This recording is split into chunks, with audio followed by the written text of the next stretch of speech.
ये लो सब्जी की लिस्ट। और अम्मा ने खासकर कहा है कि गोल वाले बैंगन लेकर आ जाना, उन्हें बैंगन का भरता खाना है। पिछली बार भी उन्होंने बैंगन मंगाए थे, आप भूल गए थे, पर इस बार याद से बैंगन ले आना। अरे भाई, 1 सेकंड के अंदर तुमने इतनी बार बैंगन बैंगन बोल दिया है कि अब तो मैं उसे भूल ही नहीं सकता। ये अम्मा भी ना, पता नहीं इन्हें बैंगन का भरता इतना क्यों पसंद है। सुरेश सामान की लिस्ट लेकर बाजार चला जाता है और थैला भरकर सब्जी खरीद लाता है। हे भगवान, इतना याद दिलाने के बाद भी आप बैंगन लाना भूल गए। अब अम्मा मुझे सुना सुना कर मार डालेंगी। उन्हें तो लगेगा कि मैंने जानबूझकर आपको नहीं बताया। ये लो, मैं भी यही सोच रहा था रास्ते भर कि कौन सी ऐसी सब्जी है जिसे मैं भूल गया। अच्छा, तुम एक काम करो, ये सामान देखो, मैं भागकर बैंगन खरीद लाता हूँ। सुरेश वापस बाजार की तरफ चल देता है। अंधेरा हो चुका था। तभी उसे एक आदमी अपनी रेहड़ी को लाते हुए दिखाई देता है। उसकी रेहड़ी पर केवल 2 बैंगन रखे थे। अरे भाई, बैंगन कैसे दिए? अरे बाबूजी, सारे बैंगन बिक गए हैं, बस ये 2 बचे हैं। इनका क्या मोल भाव करना, 20 रुपए में ले जाओ। ये लो भैया, 20 रुपये पकड़ो और ये दोनों बैंगन दे दो। अगर आज बैंगन घर नहीं पहुंचे तो मेरी माँ तो मेरा बैंगन का भरता बनाकर खा जाएगी। सब्जी वाला हंसते हुए वो दोनों बैंगन सुरेश को पकड़ा देता है। घर आने पर वो बैंगन रूपा को दे देता है। अरे देख लिया तेरा प्यार सुरेश, सारी सब्जी याद रहती है तुझे, बस बैंगन याद नहीं रहते। हाँ, अरे अम्मा, तुम्हें पता है ना कि बैंगन की सब्जी मुझे इतनी खास पसंद नहीं है। तुम्हें न जाने सब्जी में ऐसा क्या मिलता है। हाँ हाँ, अब तो तू ऐसा ही बोलेगा। रूपा, अरे ओ रूपा, अब रात हो गई है, अभी रहने दे। कल सुबह तू मेरे लिए चटपटा सा बैंगन का भरता बना देना, ठीक है? ठीक है अम्मा। अगले दिन सुबह। देखो भाई, मेरे ऑफिस के लिए तुम टिफिन में कुछ और बनाकर दे देना। भगवान के वास्ते वो बैंगन का भरता तो बिल्कुल मत देना। अम्मा के लिए दोपहर में बना देना। हाँ हाँ, सबको बस यही लगता है कि इस घर में सबसे ज्यादा फ्री मैं ही हूँ।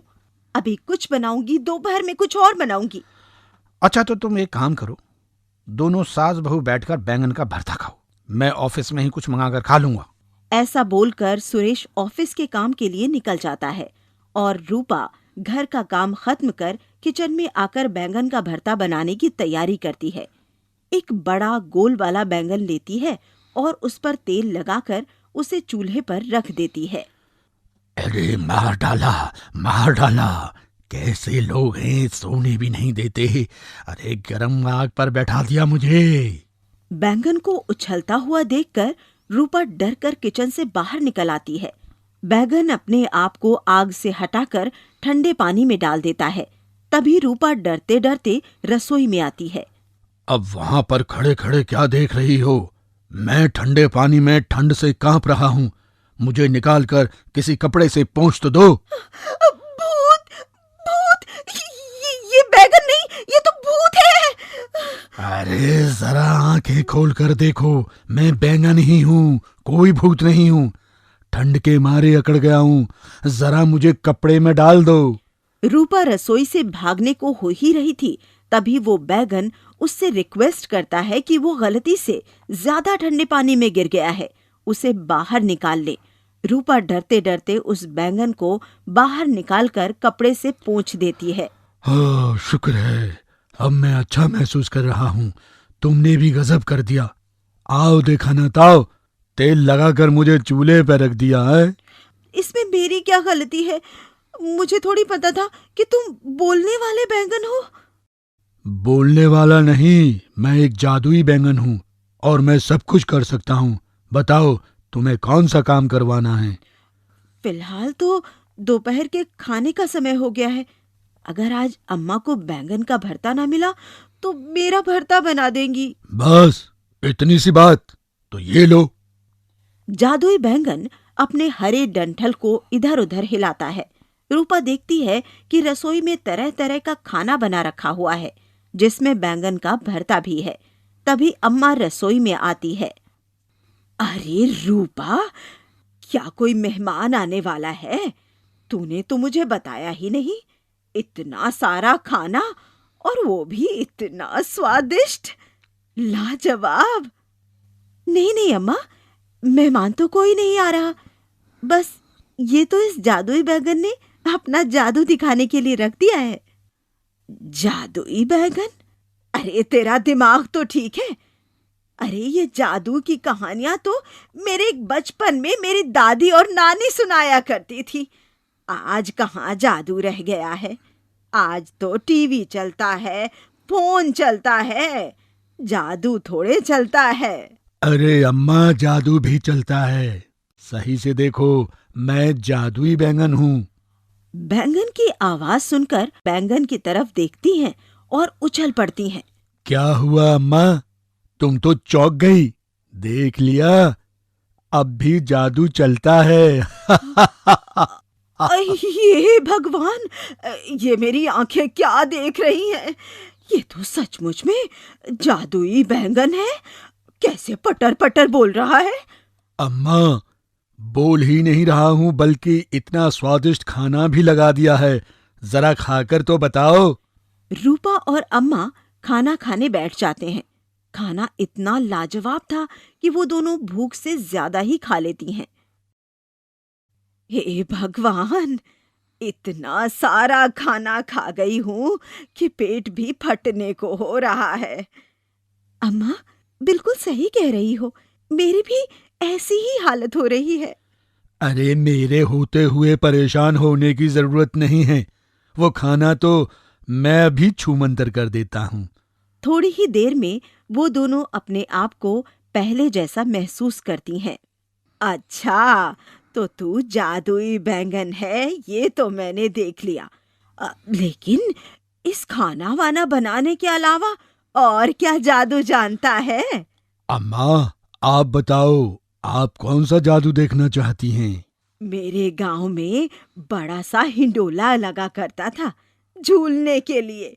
मुझे वो बहुत पसंद है, लेकिन जब से शहर में आई हूँ, यहाँ न जाने कैसे कैसे झूले होते हैं, बस वही नहीं मिलता। मेरी बड़ी इच्छा है मरने से पहले एक बार उस झूले पर झूल लूं। हाँ, बस इतनी सी बात? चलो ठीक है, आप अपनी आंखें बंद करो।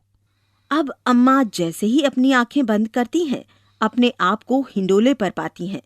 जी भरकर झूलने के बाद अम्मा खुश हो जाती हैं और बैंगन से कहती हैं कि वापस घर चलो। शाम को जब सुरेश घर आता है तो बड़ा परेशान था। क्या हुआ? इतना परेशान क्यों लग रहे हो? तबीयत तो ठीक है ना? हाँ, तबीयत को तो कुछ नहीं हुआ है, बस आज ऑफिस में बहुत इंपॉर्टेंट फाइल गुम हो गई है। अगर वो कल सुबह तक मुझे नहीं मिली तो मेरी नौकरी चली जाएगी। ऐसा लग रहा है जैसे किसी ने जानबूझकर उस फाइल को गुम कर दिया। भगवान न करे आप पर कोई मुसीबत आए। सुरेश परेशान होकर इधर से उधर घूम रहा था। रूपा चाय बनाकर ले आती है। तभी उसे अचानक जादुई बैंगन की याद आती है और वो सुरेश से कहती है, आप बिल्कुल चिंता मत करो, मैं अभी जादुई बैंगन से पूछकर बताती हूँ कि आपकी फाइल कहाँ पर है। देखो रूपा, ये मजाक का समय नहीं है। कौन सा जादुई बैंगन? तभी रसोई में से बैंगन उछलता उछलता ड्राइंग रूम में आ जाता है और सुरेश से कहता है, क्या बात है दोस्त, अपने हाथों से मुझे देखभाल कर घर लेकर आए और भूल गए। चलो वो सब तो हम बाद में बैठकर बात करेंगे। अच्छा, तो तुम्हारी परेशानी ये है कि तुम्हारी इंपॉर्टेंट फाइल गुम हो गई है।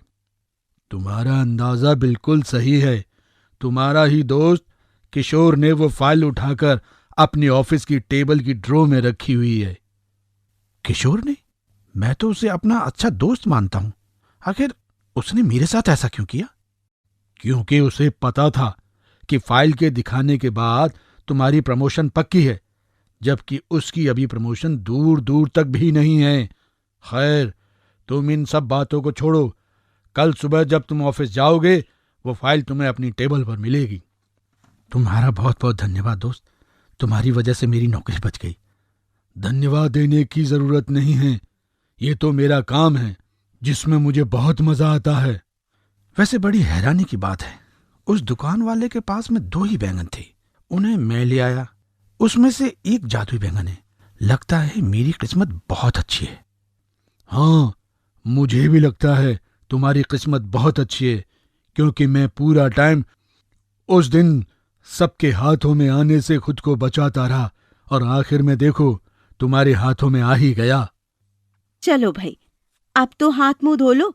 आपकी फाइल का मामला तो सुलझ गया है ना? सब लोग खाना खाने बैठ जाते हैं। जादुई बैंगन वहीं सोफे पर आराम से बैठा हुआ था। इस बैंगन को देखकर तो सचमुच मुझे बड़ी हैरानी हो रही है। जादुई बैंगन, वो भी हमारे घर। पर सुरेश बेटा, मैं सोच रही थी अगर जादू देखना ही है तो क्यों ना आज उन सब गरीब बच्चों की मदद करें जिनके पास उनकी जरूरत की चीजें भी नहीं हैं। अरे वाह माँ, तुमने तो बड़ा अच्छा सोचा। मैं भी यही सोच रहा था कि खाली बैठे बैठे मैं क्या करूं। हाँ माँ, ये सही रहेगा। परसों तुम्हारा जन्मदिन भी है। तुम्हारे जन्मदिन के उपलक्ष्य में हम गरीबों की मदद कर देते हैं। देखो भाई, मुझे तो कोई आपत्ति नहीं है, पर मैं ज्यादा दिन एक जगह पर नहीं रह सकता। मैं 1 हफ्ते तक यहाँ रुकूंगा। जो काम करवाना है इस 1 हफ्ते के बीच में ही करवा लो। अच्छा, ऐसी बात है? तुम सिर्फ 1 हफ्ते के लिए हमारे पास हो, फिर उसके बाद कहाँ चले जाओगे? मैं जादुई बैंगन हूँ।